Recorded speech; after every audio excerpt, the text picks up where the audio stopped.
पाठ क्रमांक 2. संतांची कामगिरी. महाराष्ट्रात श्री चक्रधर, संत नामदेव, संत ज्ञानेश्वर, संत चोखामेळा या संतांपासून सुरू झालेली संत परंपरा समाजाच्या विविध स्तरामधून आलेल्या संतांनी पुढे चालवली. या संत मंडळीमध्ये संत गोरोबा, संत सावता, संत नरहरी, संत एकनाथ, संत शेख मोहम्मद, संत तुकाराम, संत निळोबा इत्यादी संतांचा अंतर्भाव होतो.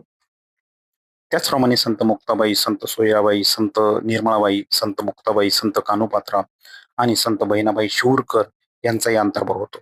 त्यांनी लोकांना दया, अहिंसा, परोपकार, सेवा, समता, बंधुभाव इत्यादी गुणांची शिकवण दिली. कोणी लहान नाही, कोणी मोठा नाही, सगळे सारखे अशी समतेची भावना संतांनी लोकांच्या मनात निर्माण केली.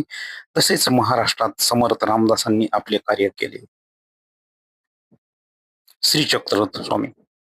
श्री चक्रधर स्वामी मूळ गुजरातमधील एक राजपुत्र. वैराग्य वृत्ती धारण करून ते महाराष्ट्रात आले. ते भ्रमण करत असता त्यांनी समतेचा उपदेश केला. त्यांना स्त्री पुरुष जातीपाती हे भेदभाव मान्य नव्हते, त्यामुळे त्यांना अनेक स्त्री पुरुष अनुयायी मिळाले.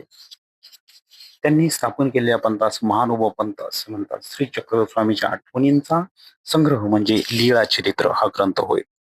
संत नामदेव. संत नामदेव विठ्ठलाचे निश्चिम भक्त होते. ते नरसी गावचे राहणारे. त्यांनी अनेक अभंग रचले, कीर्तने केली, जनतेत जागृती निर्माण केली. त्यांनी भागवत धर्माच्या प्रसारासाठी महाराष्ट्रभर संचार केला. त्यांनी लोकांना भक्तीची शिकवण दिली. धर्मरक्षणाचा व भक्ती मार्गाचा खंबीर निर्धार लोकांच्या मनात निर्माण केला. संत नामदेवांनी पुढे भारतभर प्रवास करून मानव धर्माचा संदेश पोहोचवला. ते पंजाबात गेले. तेथील लोकांनाही त्यांनी समतेचा संदेश दिला. हिंदी भाषेत पदे लिहिली. त्यांची काही पदे आजही शीख लोकांच्या गुरु ग्रंथ साहिब या धर्मग्रंथात समाविष्ट आहेत. महाराष्ट्रात तर त्यांचे अभंग घराघरातून मोठ्या भक्तीने गायले जातात. संत ज्ञानेश्वर. संत ज्ञानेश्वर आपेगावचे राहणारे. निवृत्तीनाथ सोपानदेव हे त्यांचे बंधू, मुक्ताबाई त्यांची बहीण. त्यावेळचे कर्मठ लोक या मुलांना संन्यासाची मुले म्हणून नावे ठेवत. त्याचे कारण असे, वडिलांनी संन्यास घेतलेला होता, घर सोडले होते, पण पुढे गुरुच्या आज्ञेवरून ते परत घरी आले आणि संसार करू लागले.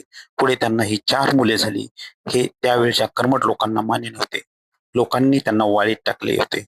लोक त्या मुलांचा छळ करत होते. ज्ञानेश्वर एकदा भिक्षेची झोळी घेऊन गावात गेले, पण कोणी त्यांना भिक्षा घातली नाही. सगळीकडे त्यांना वेडेवाकडे बोल ऐकावे लागले.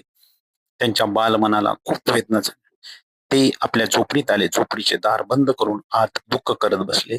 इतक्यात तेथे मुक्ता आली. गवताच्या ताटीवर टिचक्या मारत ती ज्ञानेश्वरांना म्हणाली, ताटी उघडा. ज्ञानेश्वरा, अहो आपण